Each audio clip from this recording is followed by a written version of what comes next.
didn't see nothing. It was black in there, right? That was at the bottom of their stairs. Like, so you come down the stairs, you look over to the right, and that's thing's cell. Now, they were either in there or in my friend's cell all the time. So I'm like, they're not in here, right? And I could see up to my friend's cell, they're not in there. So I go out, take a shower, and from the shower, I'm looking out. Someone else calls his name, right? Where does he come from, bro? He goes, yeah. I hear someone say, yeah. And then all of a sudden, here comes my friend walking out of dude's cell. And I'm like,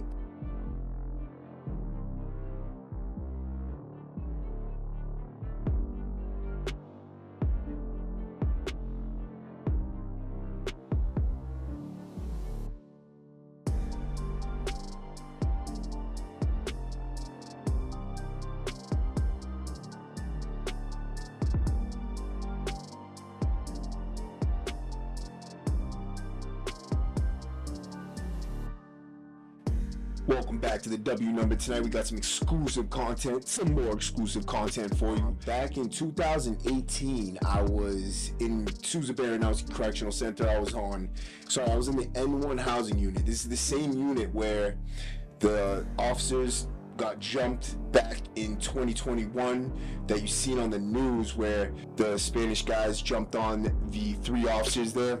This is that unit. This was my quay. This is where I did most of my time.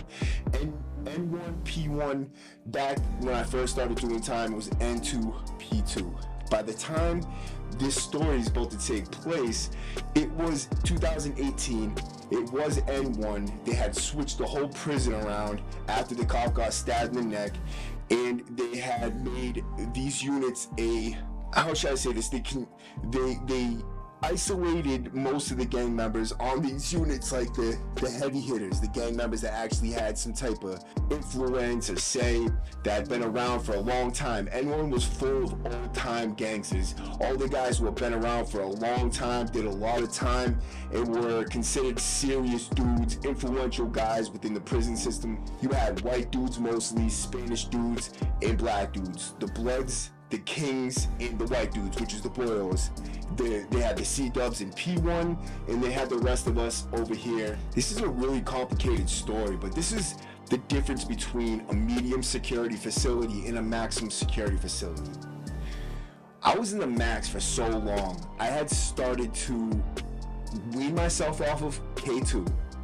I stopped using it altogether. I was actually one of the last people with K2 in the building. I had gotten one of the last 2 pages through the mail before they changed the mail over. I got 2 pages the week that they stopped the mail. One of these pages I had been waiting for so long that I thought that the person getting it actually stole it from, right?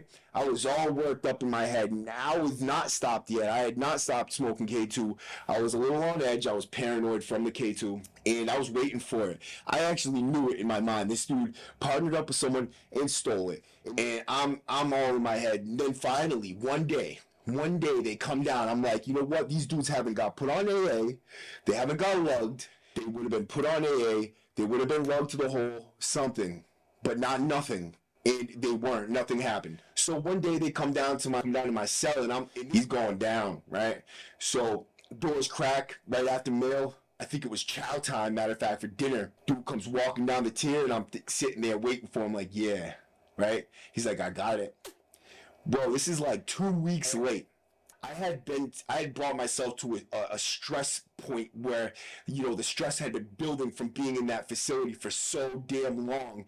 I had gone to a board for a class board, which is basically tells you whether you're gonna be able to go to a medium or you're gonna have to stay in the max on an override, because I knew I had medium points. I had gotten only maybe 1 or 2 fights in the last 18 months, and I had been smooth sailing. Like everything else, there's no other tickets, only that. I think it was 1 fight ticket in the past 18 months, which every 18 months is your classification board. And when I went in there, they had acted like, oh, you're going to go to Norfolk. Like, yeah. They asked me questions like, how would I like Norfolk? What would I be looking forward to most? Things of that nature. And I tell them, like, you know, I want to go down there so I can eat good food, but I also want to go down there because they got the college courses and they have, you know, plenty of programs that I could better myself with, right? Yeah. I go out in this one CO. the one that got his ass whooped out, is in the office, and he goes, when I'm walking back in, he's got this little, but he's keeping his foot on the door and keeping the door open, like weird. I'm like, you gonna let that close? But they just look at me and they're like, look, we had a 2-1 vote for you to stay here, meaning that 2 of those out of 3 people that I just sat in that room and just gassed me up like I was going to go to a medium voted for me to stay there on an override, saying that there is seriousness that cannot be captured within the point system, and some other override, code T and code U. I forget exactly what the other one is, but it's basically the same bullshit. It's just a lie. An objective point-based system means that you are being looked at objectively based only on your points. But that's not the case. They look at you past the points, right? Which is not what they're supposed to do. That's why it's called an OBS, objective point-based system, right? Not an SBS, which is a subjective-based point-based system. So I get kept there, and I'm fucking pissed. And now my stress level is like, because I know I'm going to be wrapping up out of the max, and there's just no hope, right? So I go down there on a hope and a dream, and I tell the CPO, I said, look, since you guys want to keep me here, basically illegally, I'm going to file a lawsuit, so can I get a grievance? She tried to talk me out of it. She's like, you can't file a grievance on the class board. I said, watch me. She's like, well, you're not going to go anywhere with it. I said, so then what's the big deal? Give me the grievance so I can file the grievance, right? She gives it to me. 2 days later, they tell me, you know, I'm supposed to go to court that morning. I had a civil lawsuit pending for my medical stuff, and I had a court hearing that morning, right?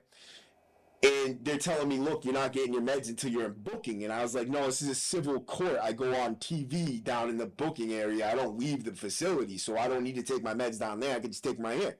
Oh, no, they're saying to pack your stuff. You'll take them in booking. I said, pack my stuff. I'm going to court. I'm going on a TV court interview. I'm not going to anywhere, right?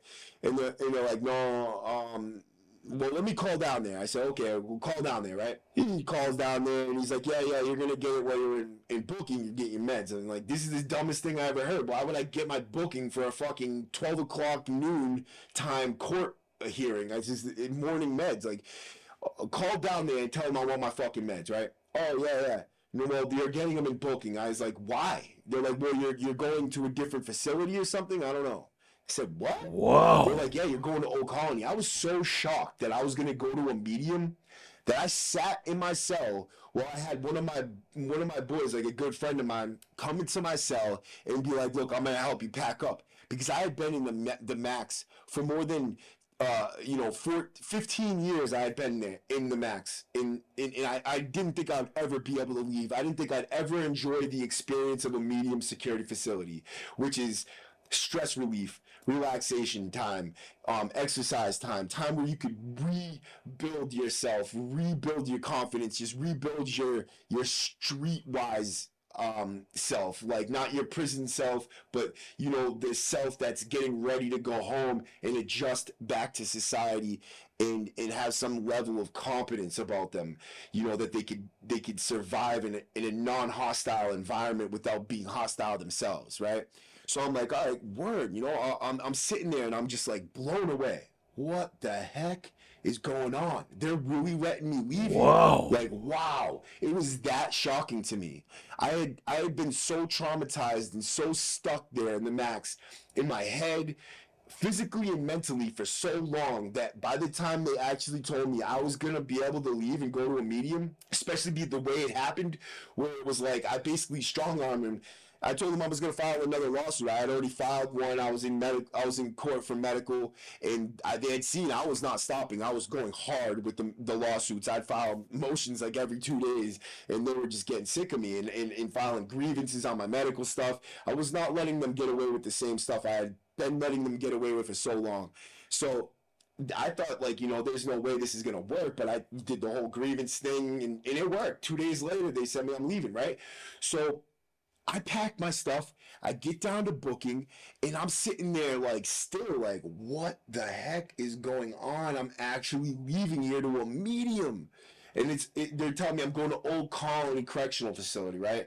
Now they had changed this from a half of a medium to they had mental health facility, like a mental health hospital wing down there, and they had, heightened mental health care down there. So a lot of people who are diagnosed with mental illnesses would go down there and receive treatment from either the RTU or the Bridgewater State Hospital, or just even the main camp. They had people with mental illnesses in the main camp. So, but I was thinking in my head, like, who cares? Who cares what type of place it is? I don't care, right? There's other normal dudes there like myself. I'll go down there. We'll all be, we'll be able to chill and just get that medium life in, man. There's so many different things about it, right? In the max, you're on so much lockdown time. You got so much, hostility and violence around you, and the privileges are so very minimal. The food privileges, like your canteen, you get very minimal canteen, nothing with sugar, nothing that you can make booze out of. You don't even get ketchup, you don't get grape jelly, you don't get nothing with sugar or nothing that you can make booze out of, nothing. And there's so many different things that we have learned that you can make booze out of that they learned soon after from some snitch or another, or paying attention maybe, I don't know if they do that, but they take everything away, anything away that you can have any type of fun or any type of stress relief, whatever it is, they take it away. And it's not because they're so worried about you getting drunk and causing, I think it's because they just don't want you to have any luxury whatsoever in the max.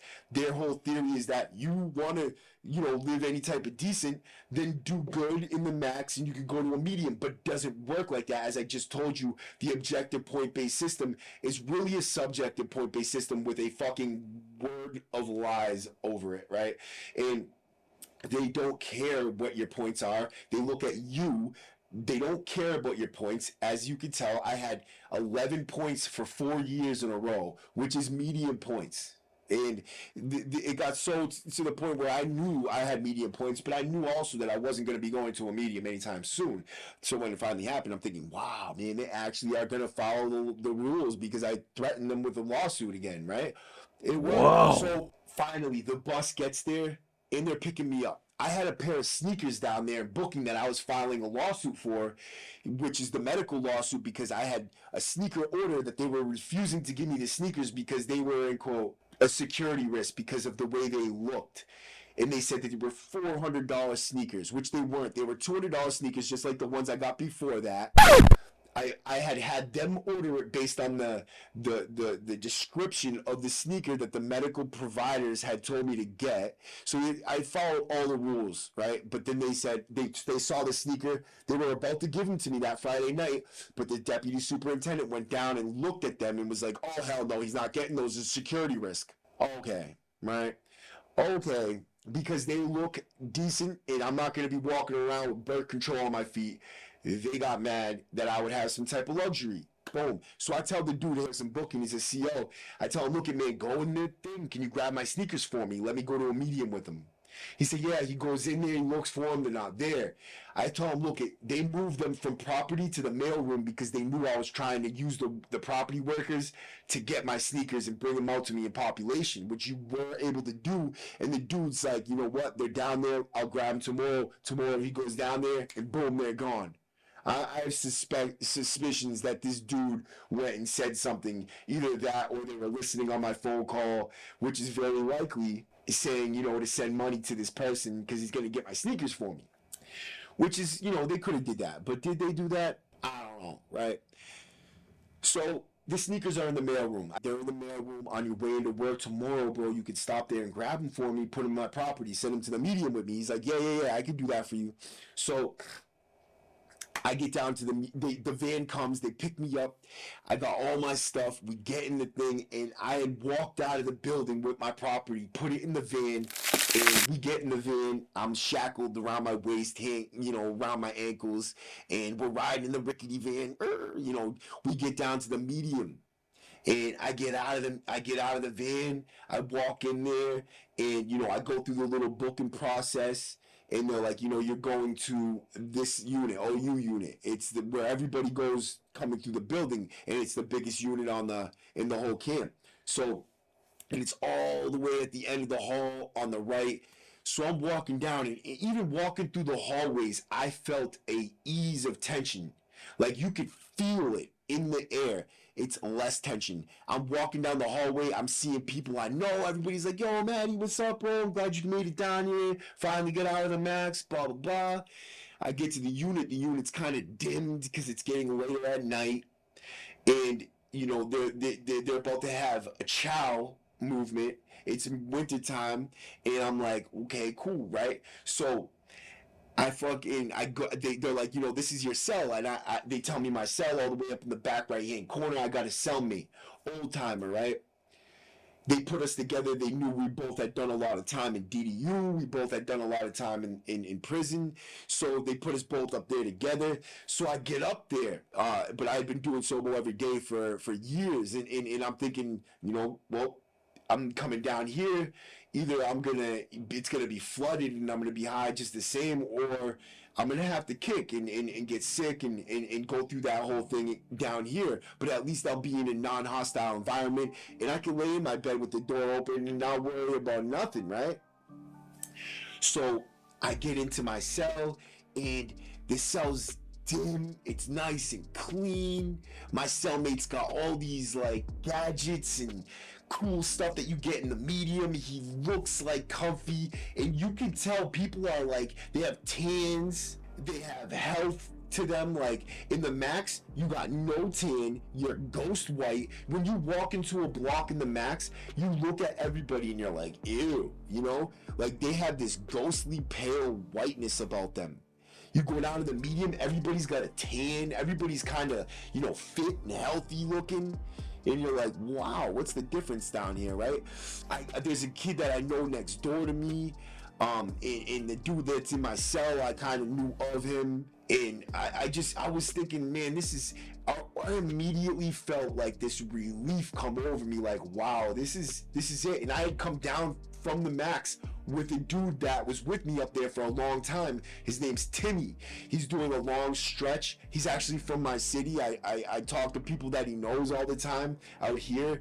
The rat to his case is now in county jail out here, and you know, now Timmy's doing 20 plus years in prison. He's a real dude. He's a solid dude. So he came with me from the max. He comes down there, and that way, you know, at least I have somebody I know on the block with me. But you know, then we get down there and we both see people we had been with up in the max, and you know, that we've seen around the system, and we're just overall, you know, we ride together. Like me and him are sticking together. We hung out every day together, and you know, we went and we found our little plug.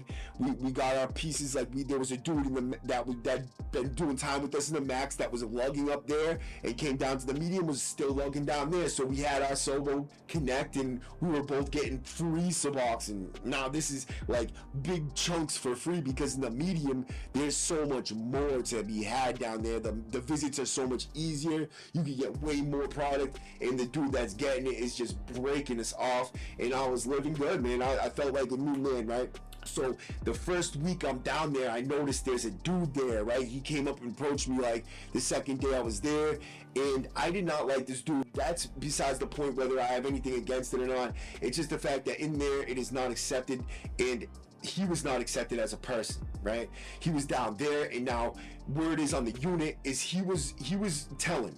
He would use a brown paper bag boy. He would go out to the sergeant's closet out there with him, and he would come back with brown paper bags full of stuff. What he did for that brown paper bag full of stuff, everybody said was not good, right? Anybody who came back with those brown paper bags was known as somebody not to be trusted. And so we had seen him coming back with these brown paper bags, and the word was not to trust this dude, right? Then something happened where it was legitimately no other way that could have been found out. A guy got a dirty urine. He had gotten high the night before. He got high with this dude. Nobody else in the unit knew about it, and nobody really cared but this one dude. And then the next day, this dude's getting urine tested. He did not tell anybody. He knew that this dude told on him. So they ended up getting into a situation. The dude who got urine got lugged, but this dude didn't. And now we're all like, yeah, dude's no good. Now, the thing is that we didn't pay him specifically to do this. Just let him make the decision himself. And he did. He went down to the chow hall that night, hooked off, boom. Now this dude's out of there, bro, right? So boom, one rat down, and now this kind of sent a message to the rest of the people on the block that, you know, rats were not safe anymore. And so there was one other dude that was known to be no good on the unit. He had a store, and a big store at that. And one night, my cellmate came back, and all his stuff was flipped, and all his books and stamps were out on the desk, and the cop came and brought him back some of his books and stamps and was like, here, we took these earlier, but we're giving them back to you because we got this note here for you too. And he gives us the note, and it's this dude saying, oh, this guy right here has excessive books of stamps in his property, you should search it, right? Like, this rat motherfucker really did tell on my cellmate for having books of stamps and stuff like that. So I put in the back of my head, now I had seen the dude saw me getting high one night, and I go to his cell with me and my boy Timmy. We both go to his cell, and I said, look it, bro, if they call me down for a urine, I know you told on me. So you better hope that none of these other rats tell on me, because I'm coming for you. I had taught these young kids down there. Now, there's kids down there that had never been to the max. They have never done real time. And I'm teaching them how to make booze. I'm teaching them how to bid right. I'm teaching them all these little tricks and trades of how to get over on the system and shit. And, you know, we come off of a batch one night. It's a grease. Right, and it's that super grease that, like, it's deceptive. You're drinking it, it tastes like, you know, good, but like you get one bottle in, and you know, whew, this is that gas, this is that grease, right? So I'm drinking 2-3 bottles, bro. I got one bottle, and I can't find it anywhere, right? I'm pissed drunk. I go get my meds. I come back. I'm looking for my bottle. I can't find it. So I'm like, oh, hell no. I'm walking down, and I'm walking past the row of cells. I'm going to my old cell because I had moved out of my cell into a cell with my friend. That's from my area, right? I walk past this cell, and I look in, and I see a bottle that is the same as the bottle that I had my own booze in. And I look, and I'm like, what? Now, there could be other bottles like that on the unit, but because he's a rat, and because I was drunk, and because I didn't like him, I'm like, you know what, fuck that. I go in the cell, I take everything from this dude's store, and I throw it in his laundry bags. I go out of my cell, dump it out, go back, fill it up again, bring it back. I'm telling you, I had a pile of food. A pile of food probably up to my chest. This is a lot of fucking food. This dude had a store, and he had been doing it smoothly down there, telling on everybody that anything that moves, that's his competition for years, right? No competition, nobody coming at him, nobody threatening him, because it's a medium, and mediums are very weird, right? And I got some weird stories that I'm going to continue with this podcast episode has got some stuff that's out of like a third dimension, right? I go down, put it all in my cell, and I put a blanket over it, and I wait for him to come back from meds. I see him coming back from meds. He goes in his cell. I can see him banging around going, you know, he looks like he's panicking a little bit. So I walk in there, and now the dude's got a cane. Doesn't use it, but he's got one, right? He acts like he needs it. He plays the medical system. He's got the gabapentins, and he does all that shit. Sells his little pills, does his 1-2, whatever, right? But I had been making him, his cellmate, I'd been making them hold my booze for a little bit. And he was like getting funky about it. And this was that batch. This was one of them batches. So he knew we were drinking that night. So I come in there, and I'm like, look it, your store, you know your store? He's like, yeah? What about it? Says my store now. And he's like, no. And he goes to walk past me. And I'm assuming to walk down to my cell and get his stuff or something, right? So I stop him at the door. I say, yo. I said, where you going? He's like, no, you ain't doing that. He's like, that's my food. And I say, it's my food now, bro. Right? And he goes to walk past me again, so I hit him, boom, knock him out cold. He gets up off the bed, and he goes to grab his cane. And I grab his cane with my left hand. And I say, you know what, matter of fact, I push it into his chest. I say, you're going to need that shit. So he grabs onto it, and I'm like, boom, with a left hook, knock him out cold. He gets off the bed, and he's like, what are you doing this, Matty? Why are you doing this? I said, because you're fucking, I know you stole my booze. He said, what? I said, I know you stole my booze. You said Sobe bottle right there. That's my bottle right there. I know you stole it. He was in my bottle, bro. I've been drinking water out of that for months. I said, so fucking what, you thief motherfucker, right? He was so fucking bored. He's like, oh, I said, you know what, you be good, right? We'll go down to my cell. I said, we'll take a little log of what I took, right? And in like 6 months time from now, I'll give you just that stuff back, right? Oh man, go down to the cell, he started taking his little notepad out. I said, get the fuck out of here with that shit. What, you think I'm serious? Get the fuck out of here with that shit, bro. It's my food right now. He's like, oh man, you really disappointed me. I said, shut the fuck up, right? He goes back to his cell, and we wake up in the morning, he's got a eye jammy, right?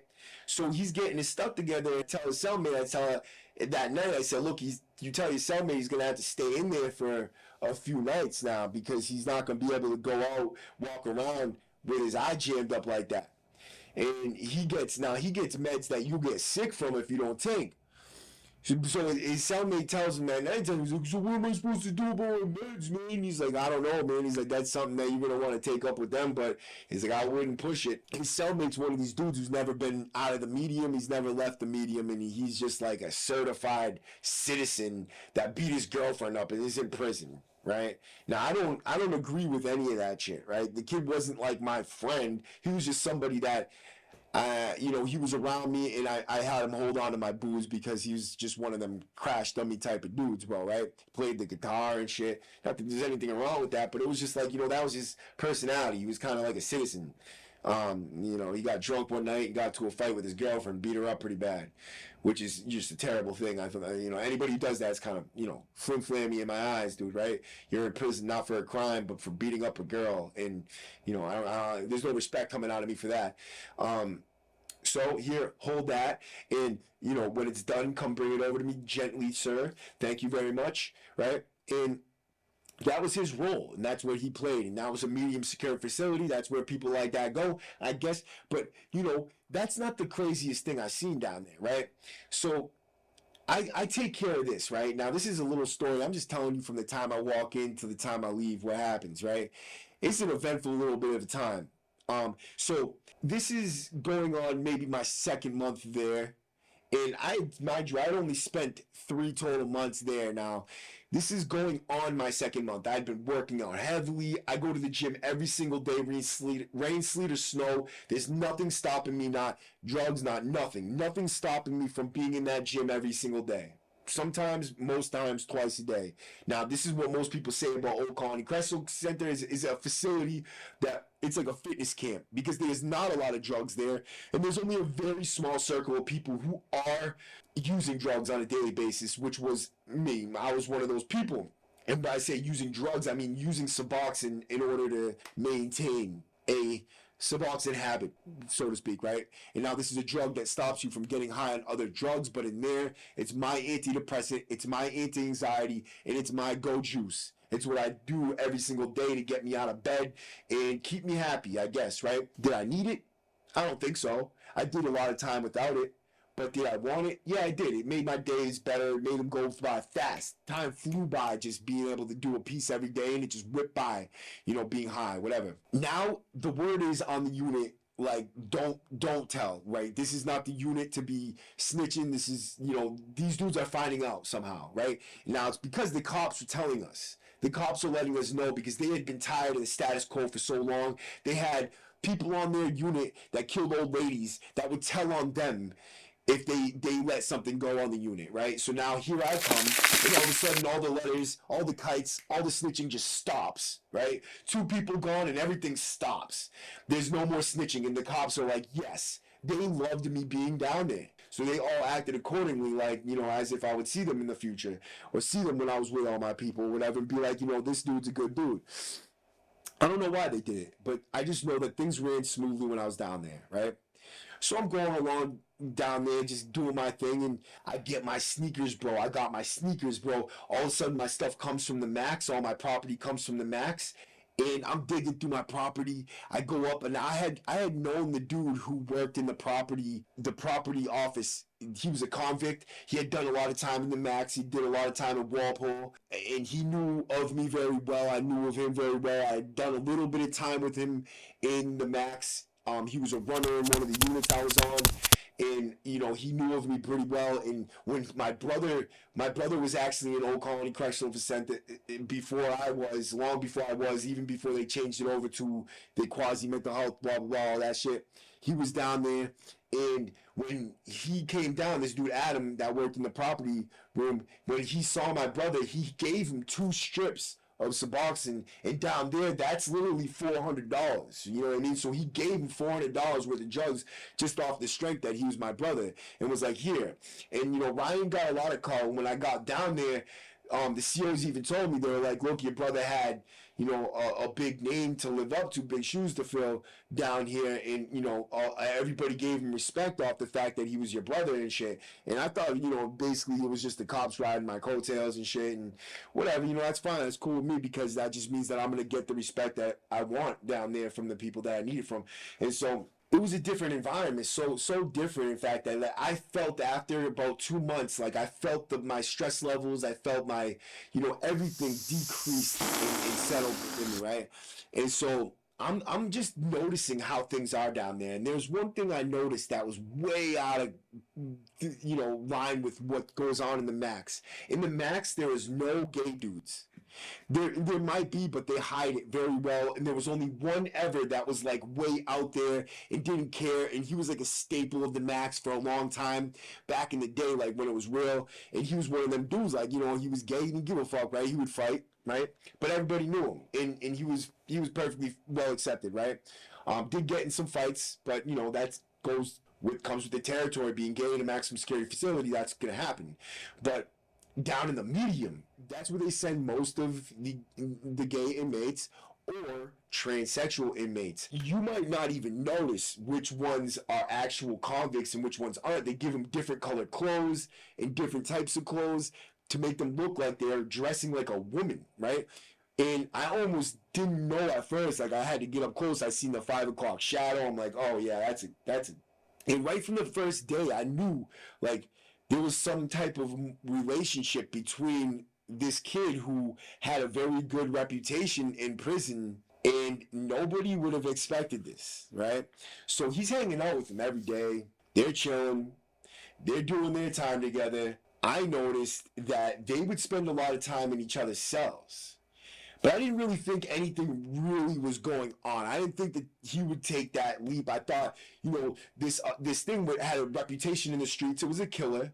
It had a reputation in the front because his father was in the Max, his brother was in the Max, you know, he had family incarcerated, and that was its son and its brother. And so, like, people knew it and didn't give it any shit. It had the feminine look, like, it looked like it could have been a woman with a little bit of 5 o'clock shadow.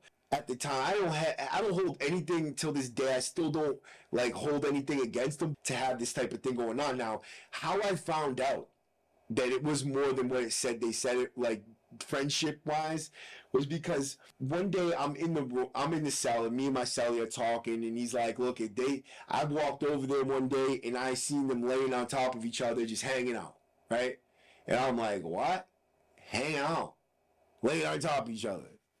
Now I'm thinking maybe this dude's just talking shit because he doesn't like him, or he did something funny with drugs or the business or money or something. I don't know. There's always alternative motives, people talking shit. I'm not the one to talk shit about people behind their backs. I think it's kind of lame. So I'm thinking in my head, like, yeah, whatever, man. Anybody's willing to talk shit about somebody like this dude would talk shit about anybody, right? So I'm thinking, you know, it's just this dude talking shit about somebody, right? So I let it go, but I do notice they're very close.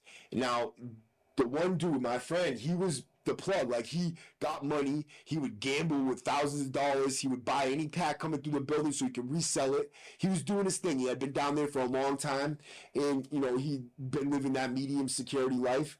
He was a Worcester County native, and he had a good reputation there. So when I ran into him, I knew of him, and I knew I've seen him in the Max, and it just, you know, we knew of each other, and we knew each other personally, like, from small amounts of time together.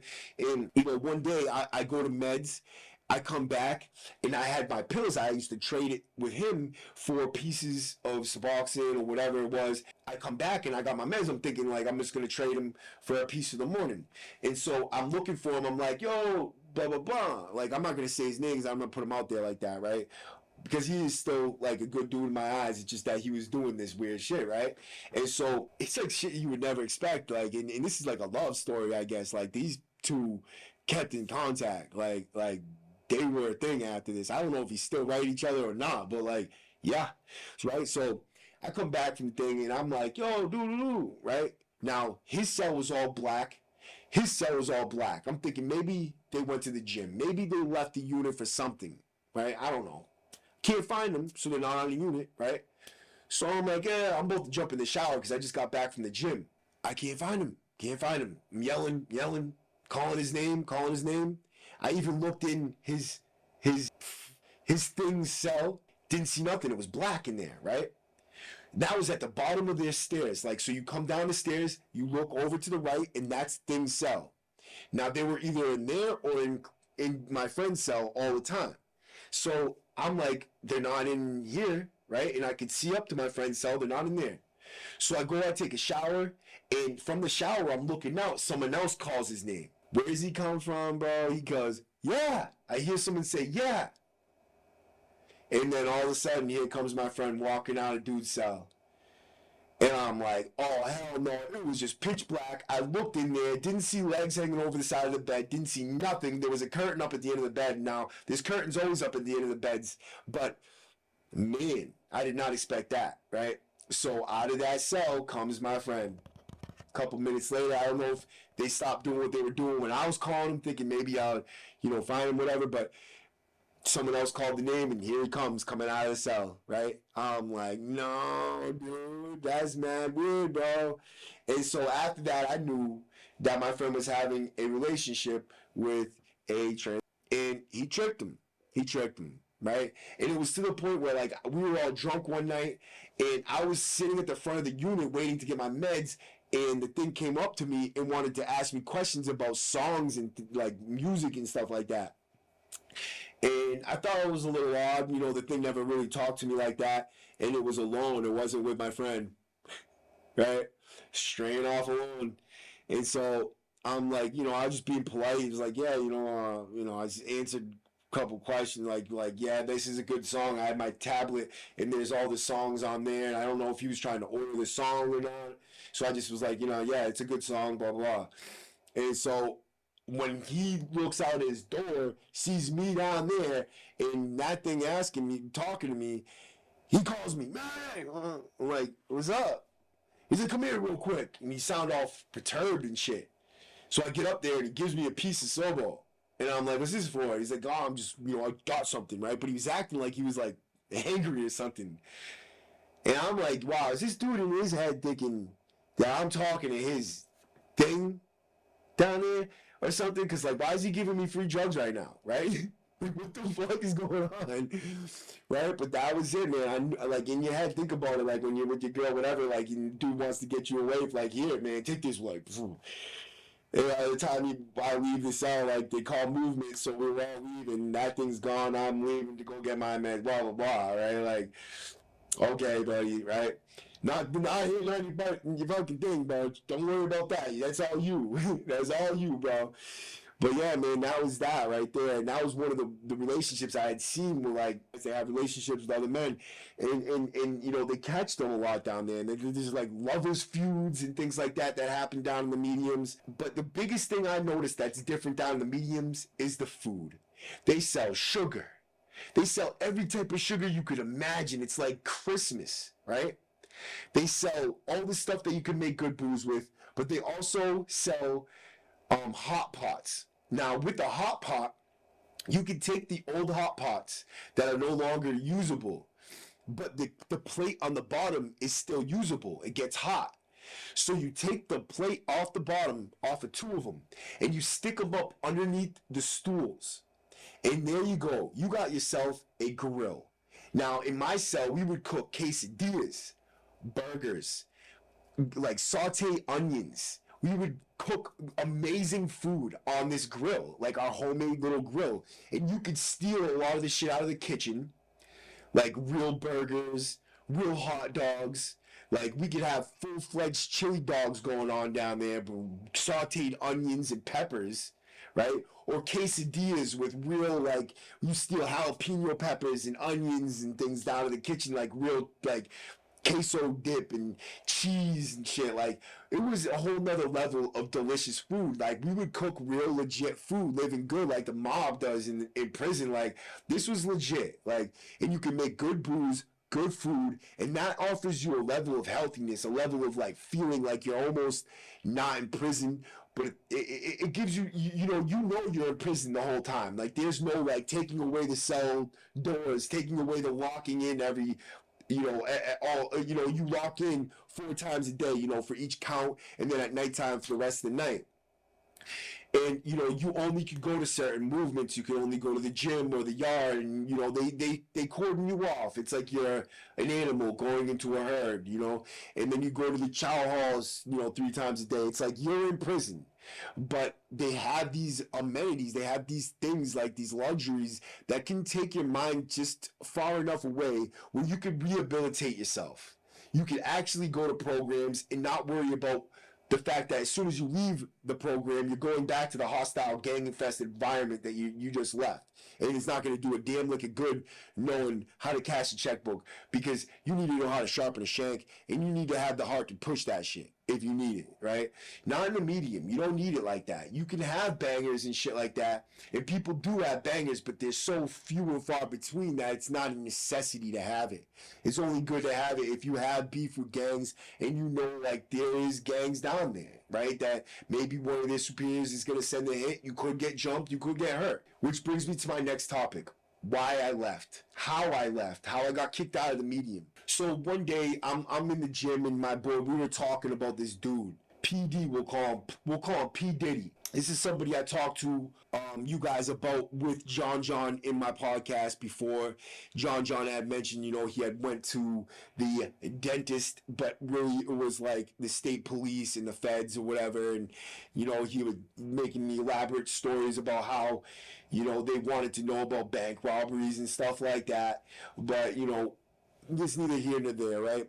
Me and him had words in the max after he had disowned crew of people that I run with, and I had seen him through the glass through the gym. You go, when you're on the north side, you go to a gym which also looks into the weight room where both sides of the prison switch off and go to. So if you're on the north side, you can talk to guys that are on the south side through that gym. And there's a door where you can slide things underneath, and then there's windows where you can talk to people. So I see him through there, and I'm like, oh, look at you, crip walk, crip shit, right? He's now went from a white gang to a black gang overnight, right? Comes back from DU, tells the cops down in Brooklyn that he can no longer be on the north side because he's got enemy issues, right? So they send him to the south side, where he is now comfortable and free to crip walk and throw gang signs up and say fuck me through the window, because that's what he can do now. He's untouchable. He's on the south side through the windows. Can't touch him, right? Right? It's a small world in prison. Don't think you could ever run your mouth. Don't think you could ever, talk to somebody some type of way and think you're never going to see them again, because you will definitely see them again, right? Sure enough, years go by, 2 years maybe, 3 years maybe, I don't even know, and I'm in the medium. We're even talking about the fact that he's in Walpole in the classification as a permanent workforce member, knowing damn well that he's got drug introduction tickets, fight tickets, DDU tickets, and all the like, right? Which means that most likely he's not going to be on permanent workforce unless he's doing something funny to stay there. So, yeah, we see him there through the windows and shit, but like, you never touch him, right? Everybody wants to get this dude. Everybody. Right? So I'm telling my friends, like, look, man, these guys are over here living with this guy, like, it's leaving it up to anybody else to have to do this shit when they see him, right? But and I wanted it done for personal reasons, because me and him had words, and I didn't like the fact that he flipped me off and told me to fuck myself and all that shit. So I'm like, man, I wish this dude would just do what he's supposed to do down there. Like, when you see somebody that has enemies with your friends, you don't have to have an order, because none of us give each other orders. We don't say, hey, you have to do this, like I've said in the past. It is something you do because you want to do it. It's something you do out of love for your brothers and your friends and the protection of them in their bids, because you want to make sure that your friends are doing good bids too. You don't want to leave the trash for them to take out when they're in the middle of doing the best that they can do in order to make a life for themselves beyond the prison and you know, change their life up, and like I was trying to do. This dude gets kicked out of the classification for being a dumbass like he always is, right? Loud, obnoxious, bringing drugs in all the time, always getting into some stupid stuff with somebody, can never keep his mouth shut long enough not to get into a fight. And so he gets kicked out of there and they send him to the medium. Now, I had just said to somebody the day before, like, if I see this dude, I'm gonna have to punch his head in. Boom, the same dude I said that to comes walking to my cell early in the morning. He's like, yo, you're not gonna believe who just walked through the door. And I'm like, who? And he's like, P. Diddy. And I'm like, yeah, of course he did, didn't he? Right? Because I always see my enemies. I always see the people I had words with.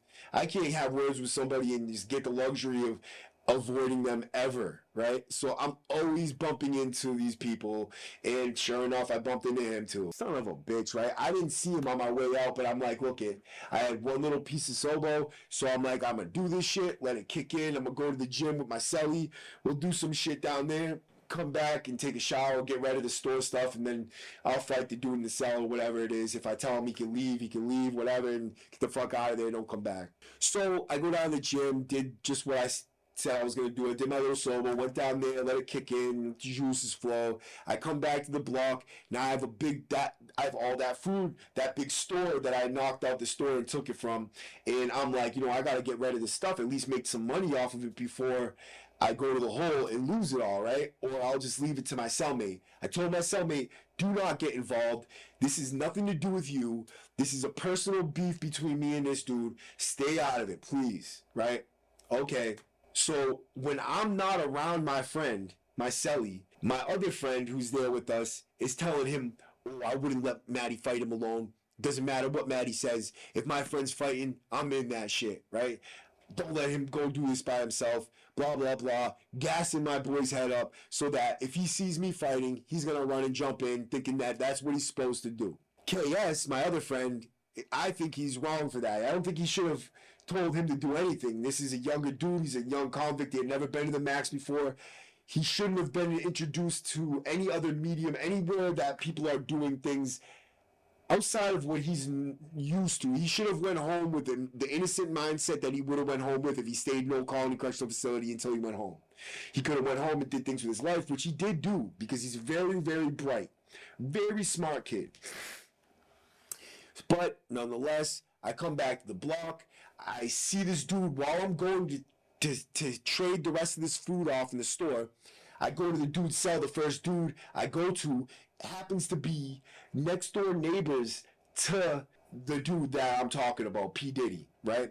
P. Diddy just moved in. I didn't even know what cell he was in yet, nor did I realize what he even looked like anymore, because he used to be this skinny, like, lanky dude, but now he was this huge, like, I had to look up to him like this to see him in the face, right? He was a big-ass dude, and he had put on a lot of weight. He was healthy-looking, being, you know, in another medium for a while, eating good on permanent workforce, whatever.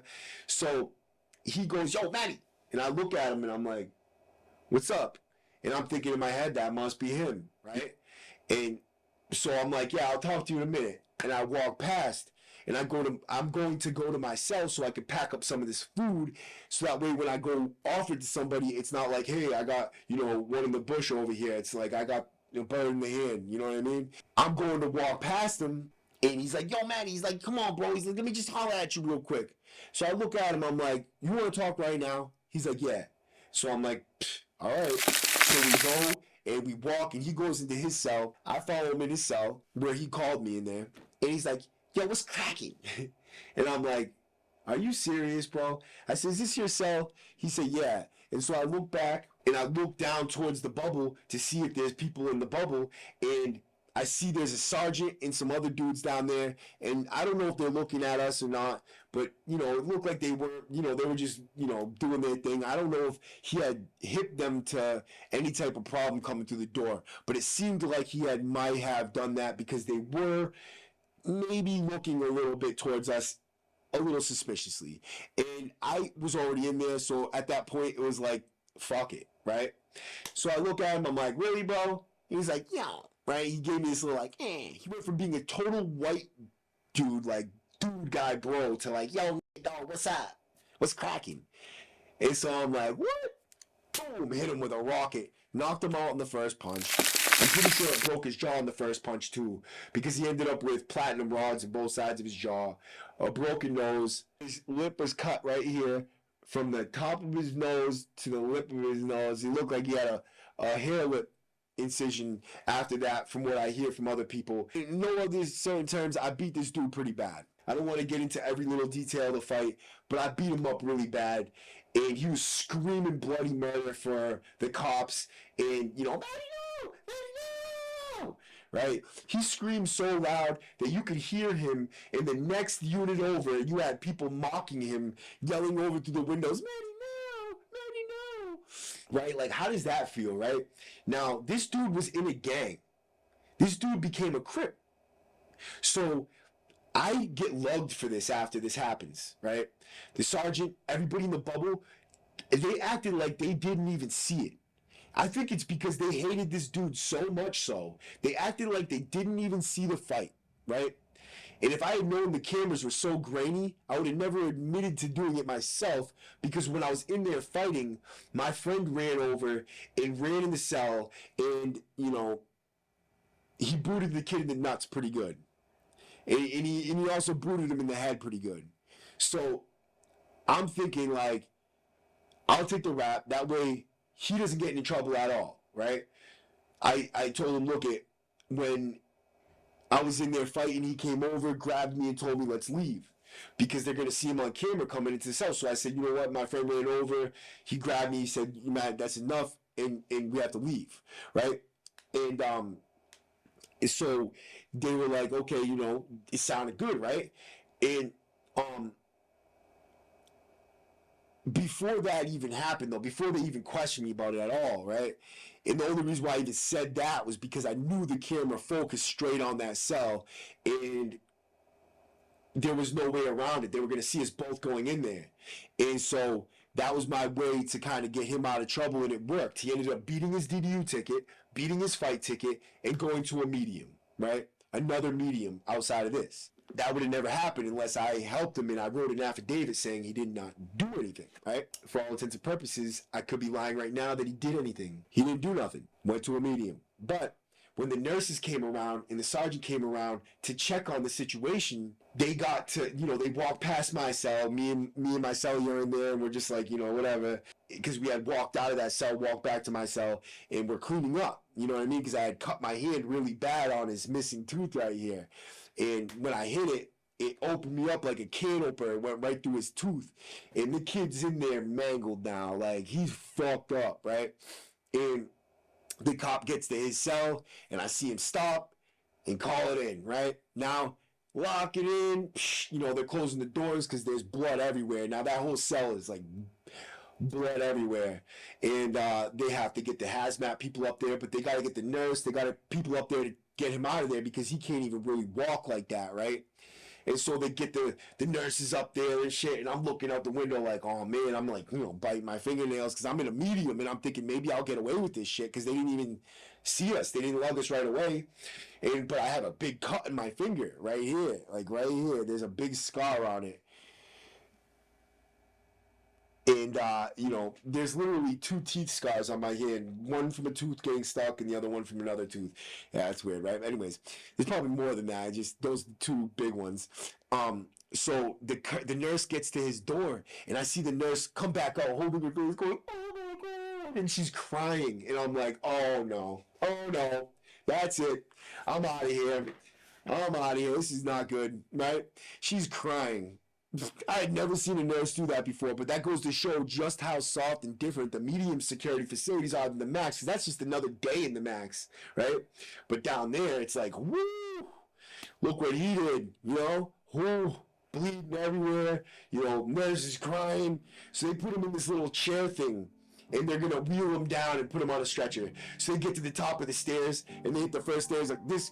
He's got the neck brace on. His white t-shirt looks like a whole t-shirt.